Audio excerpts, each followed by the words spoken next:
The Orange Zone, sponsored by Billy Whitaker Cars and Trucks and Apex Entertainment. Hello, everybody. Welcome into another episode of the Orange Zone podcast. That's Ashley Wenskoski. This is former SU running back and Super Bowl champion James Mungo. I'm Samantha Croston, and we have Rachel Culver on the producer mic. Want to thank our sponsors, Billy Whitaker and Apex Entertainment, for this podcast. Also have to give a big shout out right off the top to Terrell's Chips and Ken Dubinsky, who sent us an entire big box of these chips. I'm going to hold them up so everyone can see them. This is Kyle McCord's new NIL deal with Terrell's Chips. It's honey barbecue, sharp cheddar, flavored potato chips, and all three of us are going to try them right now. How are you guys feeling? It's food review time. Honey barbecue, sharp cheddar, not actually sure how I feel about that combo, but we'll see. I'll reserve my judgment. James, what do you think just off the bat about this flavor? I think it'll be good. All right. One bite. Everybody knows the rules. One bite, everybody knows the rules. So Rachel, you've already tried them. Give us your thoughts while we're sampling. Yeah, well, I've eaten about half the bag I have over here. So I'm a big chip fan, and I think these are pretty good, if I have to say so myself. Maybe show just so we can all see it, the They're ruffles. Orange. You know, they meet the Syracuse requirement. A nice ridge. Mm-hmm. A nice crispy, crunchy ridge. I'm going on my second one. Texture, very good. Very crisp, and I like the ridges. I can't wait for everybody to be listening to this with their headphones and actually just hearing us straight up chomping. Trying to go away from the mic, I'm sorry. Mungro, what do you got? What do you think? I'm going on my fourth one. I mean, that's a good time. Very, you taste the cheddar a lot. You know what I like? I think it has a really nice, a nice kick to it. Really? To me, it makes a statement. I do think so. I was just going to say, the flavor's really good, and then if they were a little bit spicy, that would take it to the next level. Ooh, see, I'm with you on that because I like spice. Little heat. Yeah. And I must say this. Leave them just like the way they are. They are perfect. Wow. Good chips. I'm a cheddar sour cream chip guy with the barbecue flavor on it. Puts just a little bit extra on it for me. Perfect taste. Don't need no difference. Just keep it the way it is. Well, let me tell you what. We have a bag for you to take home right after this recording.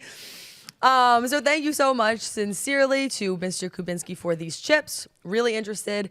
And Ashley is actually going to be speaking with Kyle McCord later to ask a bunch of questions about the chips. So watch out for that on our socials, on our YouTube.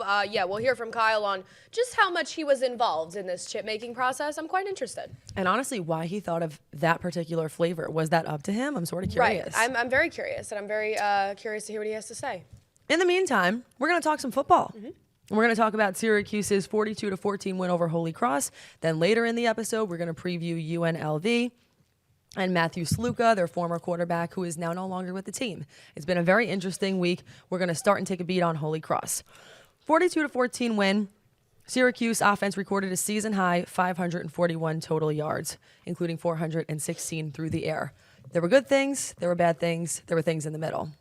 How are we feeling? I can't be mad at 541 total yards of offense, like I said after the game in our little recap, but at the same time, they just couldn't put the hammer down. They couldn't put that game away until really into the fourth quarter. We didn't see Kyle McCord come out of that game until kind of midway through the fourth quarter, so I think you just wanted to see them really be able to step on Holy Cross's neck, and they didn't do that. And I said before that game, offensively, there were two things I really wanted to see cleaned up against your only FCS opponent of the season. I wanted to see you be able to make that connection with Oronde Gadsden despite the double, triple teams, and I wanted to see you run the ball. And they ran the ball a bit more than their previous games, but still not really to the extent that I would have liked to see. I would have to agree with that. They look better, obviously. They won the game. I thought they would be able to do a couple more other things to Holy Cross, but, Holy Cross came here. They played tough. Syracuse played tough. What I like to see is when we had confusion out there and things weren't going the right way, they came back the next series and got it done correctly. And that's they're building and getting better every single week. But they did what they had to do. They were supposed to be Holy Cross like they did, and that's what they did. Unfortunately, we had some penalties like we have every single game. Need to clean that up. The interceptions, turnovers, we definitely need to clean that up as well. But they responded positive when all this stuff did happen. I'm worried about the O-line. I hate to say it. I hate to just keep bringing it up, but McCord was kind of running for his life throughout that game. He had I don't know if we have it on here, but he had a few sacks. Never really felt like he had the comfortable time that he kind of likes in the pocket, and I didn't love to see that, especially against an opponent like Holy Cross. I understand that. Not everything can be perfect. If you watch that game, you know. They got out to a 21-0 lead. Holy Cross came back with 14 unanswered points, including an embarrassing trick play. I mean, they really, impressive or embarrassing, depends on which side you were on. And then Syracuse ultimately able to close this game out. On the offensive side, you have Kyle McCord, who recorded a career-best 385 yards in the air.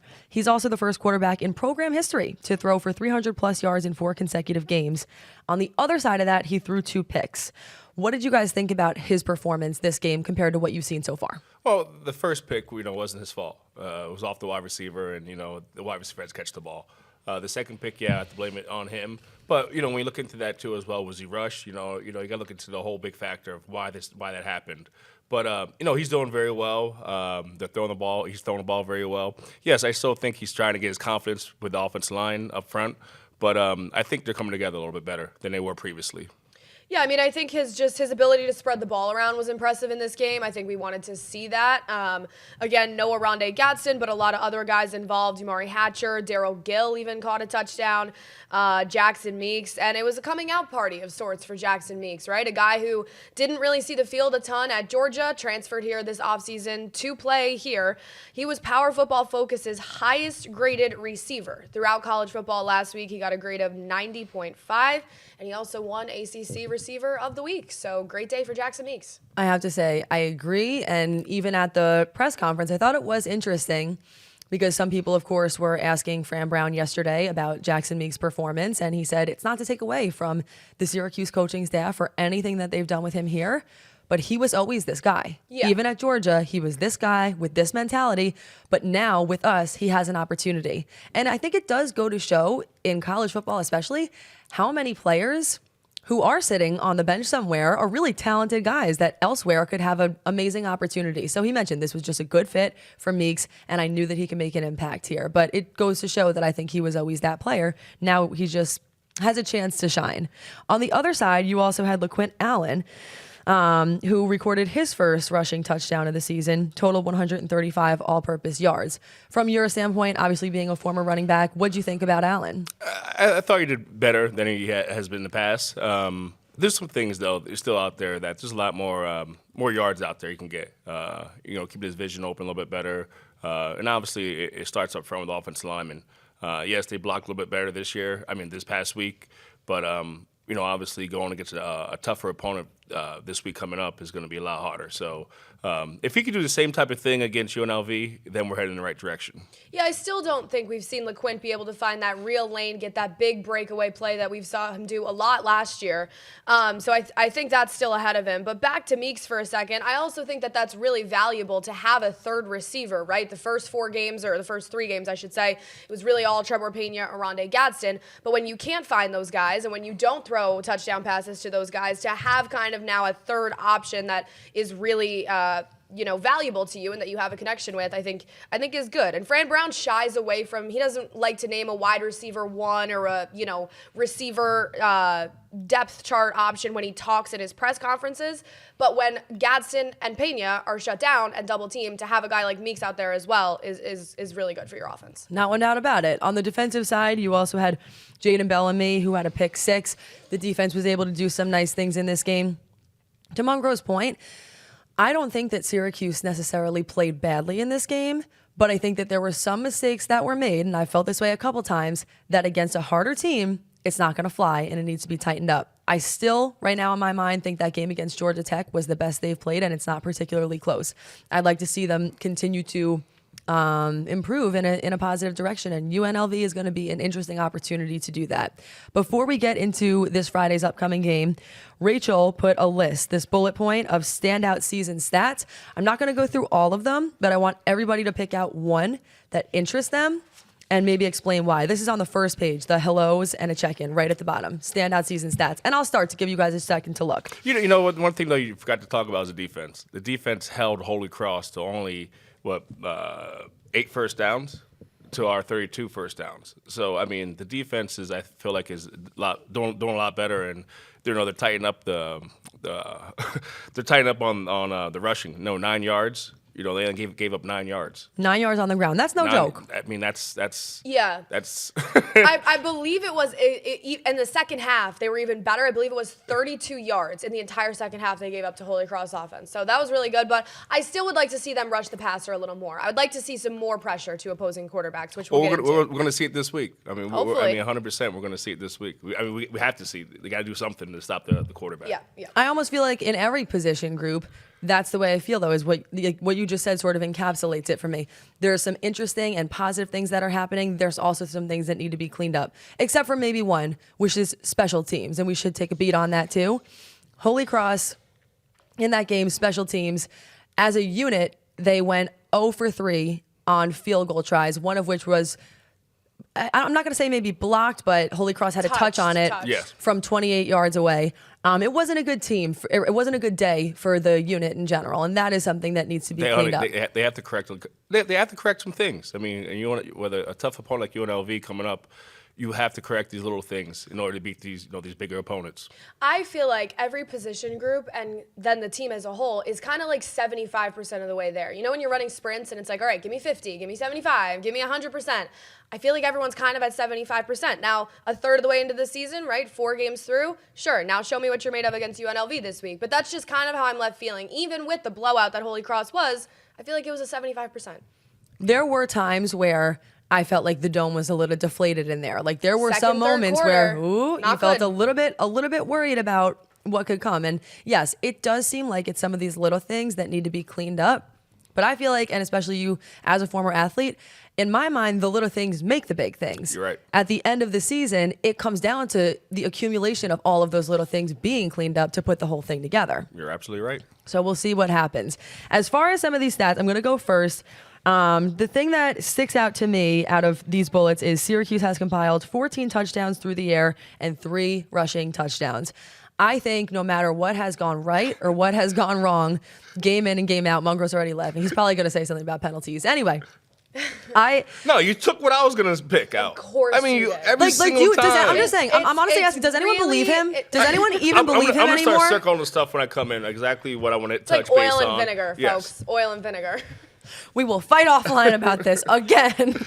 And you can go off what I was going to say. I'll pick something different. I appreciate that, man. All right, Thanks so much. But on what you said for a second, because I think that's important. Let's not just gloss right over it. They're so reliant on the passing game. We've said that. I think the best teams in football, in college football especially, are truly more multidimensional. They keep saying it every week that they want to get the running game more involved. They want to get the running game more involved.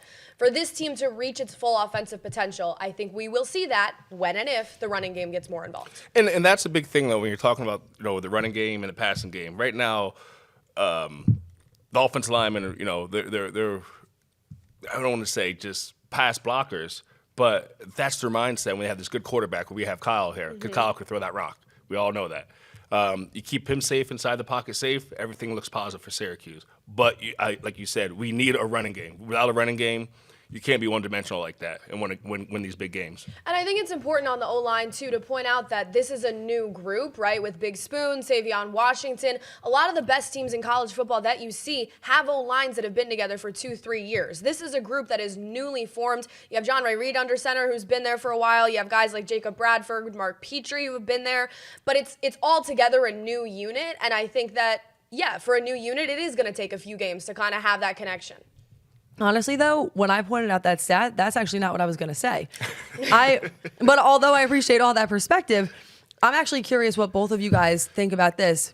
Is like, and you being a former player, because I think this goes maybe beyond my knowledge, but I'm just wondering. I agree. Obviously, you look at it, 14 touchdowns through the air, 3 rushing touchdowns. It's lopsided. But is that such a bad thing if you have a quarterback who likes to throw the rock and is good at it? I'm just asking. I honestly want to know. It's not a bad thing at all when you're scoring touchdowns. I don't care how you score the touchdowns, as long as you get in there. And they're doing that, throughout through the air. But the rush and attack. I mean, I've never been on a team that I'm a former running back. Yeah, you are. So I've never been on a team that had only 3 touchdowns in the first 4 games. Yeah. That are doing the best are doing it from every angle. Yes. You know, like this is just one way to get it, and that's easy. It's an easier, I feel like, film session for teams to come in and watch film on this team if they know that run game is not where the big threat is. And we saw the pitfalls of that against Stanford as a perfect example, right? After that game and after the Stanford loss, we said this is what happens when you're kind of relying on Kyle McCord to do it all himself. Yes. Kyle McCord can do a lot, but he cannot do it all himself. You're right. No about one that. can. You're right. That's why it's a team sport, and I get that. Anything else on the front side of that page, or there's actually even 4 bullets on the back side that stick out to you, Ashley? So I did the ones on the backside, so that's what I'm going to point out because I think those are interesting. Syracuse is converting 53% of the time on third down. That is good for 8th in all FBS college football teams. UNLV is allowing opponents to convert just 26% of the time on third down. Also good for 8th in FBS. So they're that's a mismatch there, right? Syracuse has been really good on converting on third down. UNLV has been really good at shutting it down. So that'll be interesting to see how they handle that in Friday's game. I also think, like we talked about with the offense, McCord's been able to spread the ball around. Syracuse has never had 6 players with more than 100 yards receiving through 4 games of the season. So that's interesting. That's cool. It's cool and impressive. It really is. To be able to spread the ball around like that, and like we said, he has a good arm. If you keep him protected, he reminds me like Peyton. You keep him nice in the keep him in the pocket, protected. He can do crazy things with that ball. You know, once he starts moving around, then that's when things go the way you think they're going to go. But for the standpoint of the standout this season, I honestly I got to go with the penalties. The penalties, 24 penalties for 214 yards. That's laying the football field 2 times. That's just giving away yards. Some of the penalties though, I would say you take off maybe about 50 yards of just bad. 50 yards of penalties of just you just can't help it. But the other stuff is totally correctable. That needs to be corrected. It needs to be corrected soon. And again, playing against these tougher teams, you can't have these dumb penalties and go backwards. Well, if there's a time to do it, it's this Friday. Let's get into it. We're looking ahead to UNLV. This is the only undefeated team remaining in the Mountain West, one of 19 undefeated teams left in the FBS, off to their best start at this point in over 40 years. And they haven't been without some drama, especially in the past week, and I think we just got to get into that part right away. Their starting quarterback, Matthew Sluka, is no longer, or their former starting quarterback, I should say, is no longer with the team. There was a disagreement over essentially unfulfilled NIL promises. The check bounce. Check bounce. Ooh, the check bounce. Check bounce. Yo! Check bounce. The check bounced in a major way. I got to go. That's funny. Let's bottom line it. He had a phone conversation. He did not get paid. He wanted his bread. He wanted his bread. He wanted his bread. He wanted his cheese, his ducats, whatever you want to call it. They didn't pay the man. The man said, I'm up out of here. I mean, do you come to work if your job doesn't pay you? Woo! No.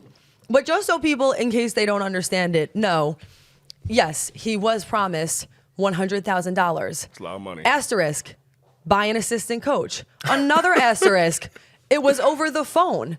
I understand that he was promised money, but also, has anyone ever promised you anything verbally and then not delivered? Sign the name. Gotta get that on paper. Get that on my paper. Have you? That on paper. You said, would you come to your job if your job didn't pay you?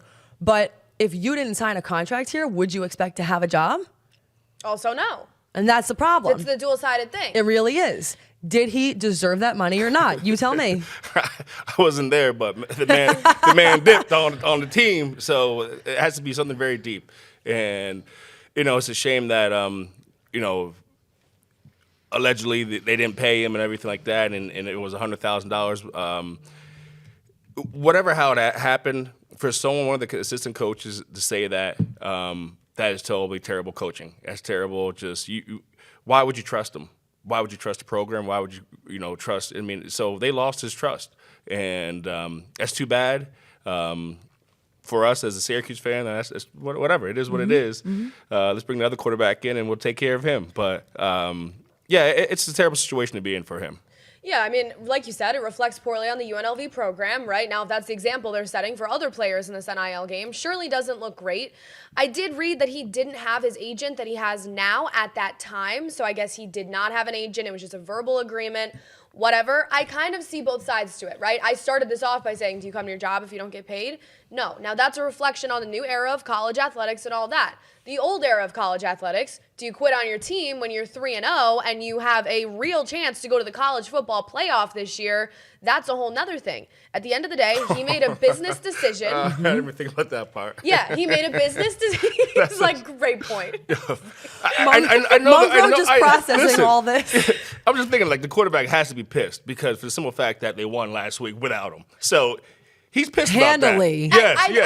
I think, and listen, I don't know the guy from Adam, but I think it had to be a tough decision, and it was a business decision. At the end of the day, he went with the business part of it and left, redshirted to preserve another year of eligibility where he can go take his talent somewhere else and make that money. But could he be hurting his stock also by quitting on a team that was undefeated at the time, could go to the playoff, and now he's not there for it? That's what I was thinking. I don't know. He's not hurting his stock because I don't know if again, that's true. No. What if they made it really far? I feel like he could have potentially made up the $100,000 and more. I'm not saying I know for certain, but you do wonder if they would have continued to stay undefeated for X amount of games. Could he have gotten $100,000 as a quarterback? That's not a huge number in the college football landscape as a quarterback. And I don't know the answer to this question, but was it confirmed that the $100,000 was never coming, or was it just late? Was it? I mean, I would imagine by him quitting that, I guess probably that was confirmed. Think it was coming. Girl, I don't think it was coming. I don't think it was coming. Girl, No one's coming. It ain't coming. No, apparently they gave him $3,000, which was, I think, supposed to be part of like a relocation fee. But damn, if you want $100 and someone gives you $3, I don't know, man. I mean, his dad was on the record saying he didn't have enough money for like his living expenses.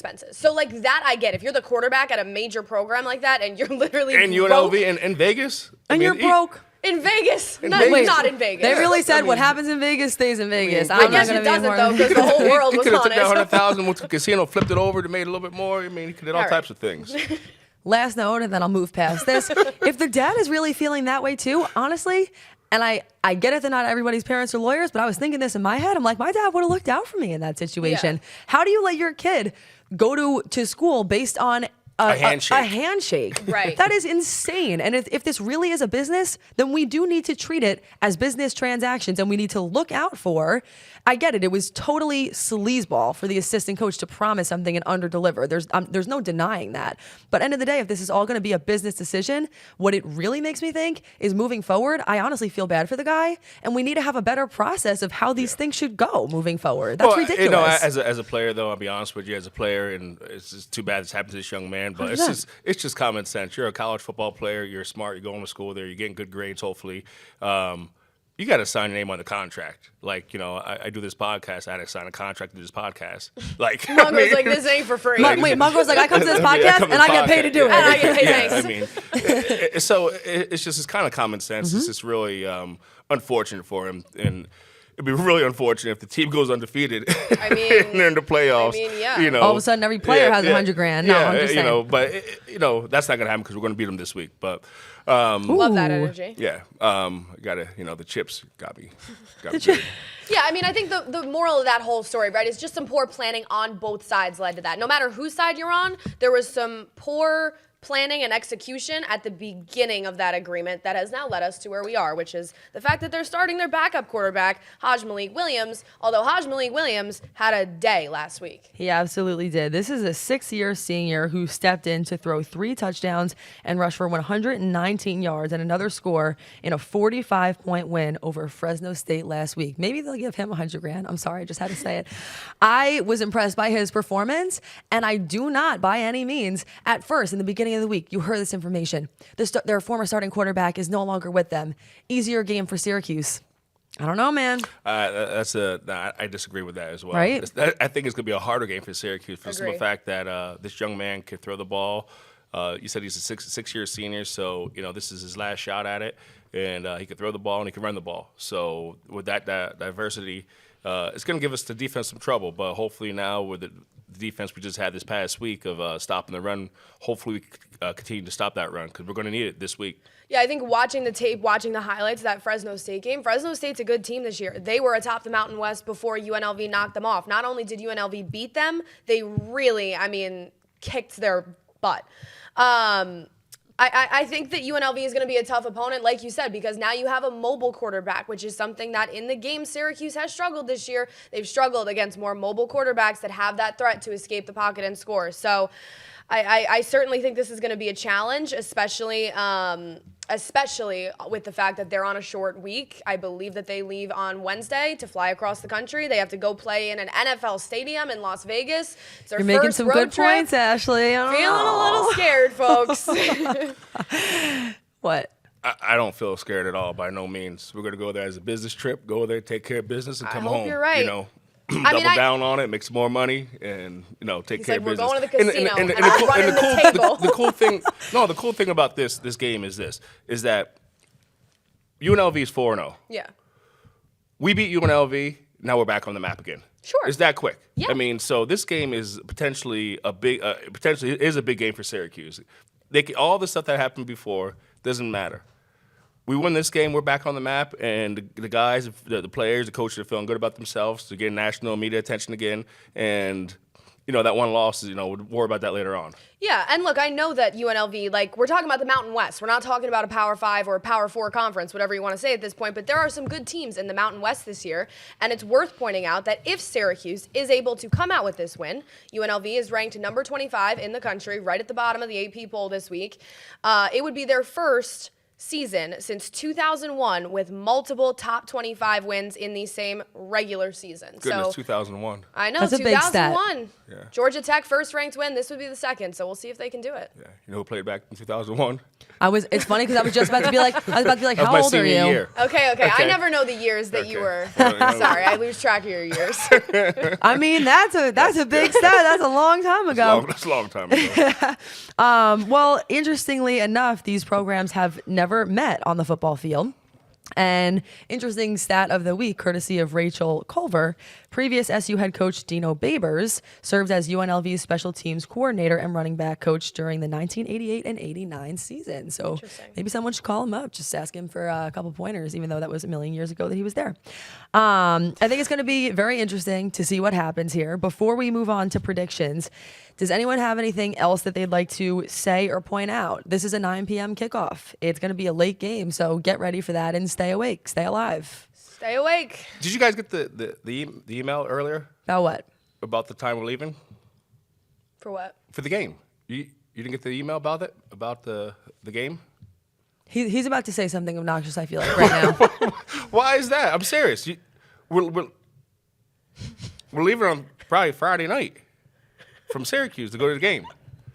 You want to go talk to our boss about That's in that? my contract. I'm sorry. Maybe it's not in You your know what, contract. Mungro? Honestly, maybe if you made the arguments, we would be at the game. We're gonna send Mungro up there to fight.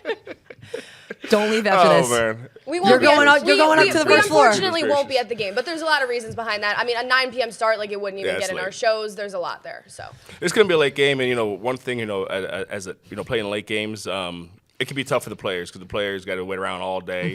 time zones. And then time zones a little bit different.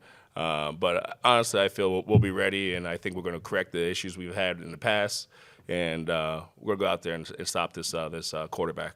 It would be a major statement, like we've been saying, Yes. right? Ranked team, If we stop the 4-0 quarterback, team, we win the game. Statement, and then Syracuse is backed in that should they be ranked conversation. So And I think that's like one of the coolest parts about college football is the fact that in 1 week it could It's go ups and from downs, yes. not that it's so over and then we're so back, but you can really go from I don't want to say irrelevant to roller coaster relevant, but you know goes what I up, it mean? goes down. Right, like really big things can change in the span of just 1 week. Well, it's good to be on a good roller coaster than being on a roller coaster we were on last year because we never went up. We just went down. right, there was the roller Is coaster that- is crashed that a roller last year. coaster? No, it went off the tracks last year. It crashed. Rachel Culver's going to pop in here for a second and just give us a look at the spread here and who's favored to win, and then we're going to pop in and give some predictions here. And Mungro's going to go first because I'm so sick of the accusations. What do you got, Culver? Yes, we determined that the spread was 6.5 for this game. I don't know. Something about having a spread for a Vegas game feels very exciting. It feels like a different kind of exciting than the spread for any other game. All right, Mungro's going to start us off. So we're going to win this game. It's going to be a tight, close game. I'm saying somewhere probably around 28-21. I don't want to hear it. No, actually, I really was in my head. I was like, 28 sounds good. Okay, 28-21. That's what I got, Syracuse. All right. I like that. You go next. I like that. That's a crispy score. I feel like I can't even say anything with a 2 now because he's going to be like pissed at me. No, it's fine. You can copy me if you want to. I can't be doing that. I also initially said that Syracuse is going to win this game. We did say, just as a reminder, if you guys are new here to watching our episodes, we always have kind of this running thing going on where we're looking at our predictions every week and seeing who's winning and who isn't. And we said that one time you're allowed to switch what you said in the beginning of the season. One mulligan. Oh my God, Ashley, Rachel, all said that they were going to win this game in the beginning of the season. So we can change that now if we want. I'm not going to do it. I'm not ready to do it. I think that obviously the spread freaks me out. I wouldn't be surprised to see it go another way, but only because I only have one that I can change. I don't think I want to do it this time around. I think it is going to be close as well. Okay. Really close. And potentially a lower scoring game than people expected because of the stat that Ashley pointed out before about UNLV and what they're able to do on third down. So I'm going to go Syracuse wins by a field goal, 24-21. Okay. I'm very conflicted so here's the question. If I'm right on my mulligan, do I then retain the mulligan? Now we're getting into rules. No. So you only get one, no matter what. One and done. See, I hate to use it in the 5th game of the season, but I don't know if Syracuse is going to win this game. I actually would err on the side of I like that you pointed that out, the third down stuff, but I almost feel like it's going to be a shootout just with these two offenses and what they've done through the first 4 games. I could really see it going that way. I don't know whether to say. I feel like they're going to lose this game, if I'm being honest. Commit to it. So I'm going to use my mulligan. I'm going to commit 31-28. Syracuse loses in the final minutes. Heartbreaker. Vegas. They're on the road. They're going to have a packed again. Like I said. No more chips for you. NFL. He's like, get rid of the chips. You're done. You don't deserve them. Yeah. I think they're going to lose, and I hope they don't, and I hope that I am wrong once again. I hope you're wrong too. Great. I'm happy that you said it though. I'm happy that you said it. Mad at me. Look at his face. Mungro. It's okay. She's allowed to say what she wants. You're right. Rachel, what do you got? I have gone back and forth with this as well, similar to Ashley here. I think my biggest fear is not the away game in this particular instance. It's more so the fact that It's a long flight. Well, there's that, but I think it's also, we haven't touched on this exactly, but having the new quarterback come in after all of the drama that surrounded the NIL deal with the former, I think it's interesting to think about how that might affect the dynamics of this team.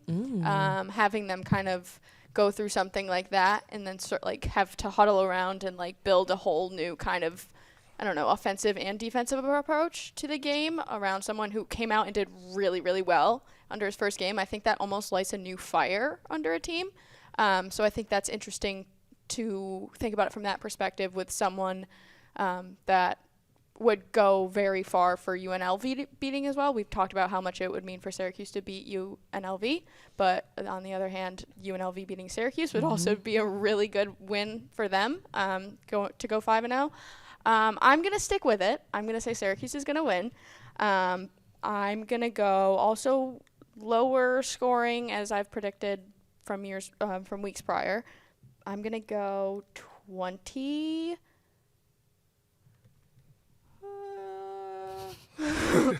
I'm going to go 21 to... I'm going to go 21-14 Syracuse. Okay. I like your point on the momentum because I think that's a dangerous thing, right? First rank in program history. They do have a lot of momentum. But I would also like to follow up on my loss prediction. The main reason that I said that is because I don't trust the defense, specifically the defensive line, on stopping a mobile quarterback, stopping their run game, and really, really finding a way to pressure that quarterback. We haven't seen it yet. Well, with the new quarterback, what Rachel just said, with the new quarterback, okay, they had a great game last week against Fresno State. So they had no adversity yet. They haven't dealt with some adversity. Good so point. How does the team react when there's Good adversity? point. So therefore, that's why I say what I say. Syracuse will get a W because there's going to be some adversity that they're not going to see. They haven't seen before. And, that's when the chatter on the sidelines is not going the right way and offensive lineman's missing a block or whatever. And that's where the team doesn't play as a team. And that's what I'm hoping for. I hope you're right. This is me kind of going against my prediction, but I also just think it's an interesting thing to point out. Haij-Malik Williams is sitting there at backup QB for the first couple games of the season. He's a 6-year senior. Waiting for his chance. Waiting for his chance all along. This is his opportunity to prove that they made a mistake all along and he could have been QB1 from the start. I don't think that you can underestimate the motivation that he has in his back pocket, but we'll see what happens, and we're sticking with our scores. We'll see you back here, whether they win or lose, next Wednesday. Thanks so much for joining us.